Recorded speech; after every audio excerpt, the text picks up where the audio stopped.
জানি না ভিডিওটা তুমি অবধি পৌঁছাবে কি না, তবে আজ অনেক দিন পর মনে হচ্ছে জীবনের অনেক মানুষ শীতের কুয়াশার মতো আবার হারিয়ে গেছে। কিন্তু আমাকে আমার মতো করে কেউ বোঝেনি। কেউ আমার খারাপ দিকগুলো ফেলে দিয়ে ভালো দিকগুলো খুঁজে নেয়নি।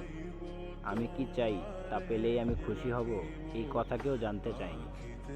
সবাই শুধু নিজের পত্রেই বুঝেছে। আমার মনের আর্তনাদ কি কারো কানে বাজেনি? এই কঠিন খোলসের ভেতরে কেউ কখনো নরমটা খোঁজেনি। আমার জীবনে খুব বেশি মানুষ আসেনি, অনেকেই এসেছে, কিন্তু কেউ থাকেনি। মানুষ এসেছে, আমার পাশে বসেছে, সারা জীবনের জন্য বিশ্বাস গড়ে তুলেছে, কিন্তু দিনের শেষে পাশে কাউকে পাইনি।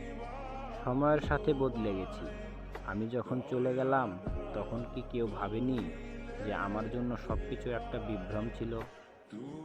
প্রয়োজনে কাছে এসেছিল, আবার প্রয়োজন শেষে মেঘের মতো দূরে চলে গেছে। কেউ কখনো আমার মাথায় হাত রেখে দুঃখ ভাগ করে নিতে চায়নি। আমার চোখের জল দেখে কারো বুক কাঁপেনি। কেউ কখনো আমাকে আমি যেমন তেমনভাবে মেনে নিতে চায়নি। দিনের পর দিন আমার বিরুদ্ধে অপবাদের অভিযোগ আনা হয়েছে, কিন্তু কেউ কখনো আমাকে আমার মতো করে বুঝতে চায়নি।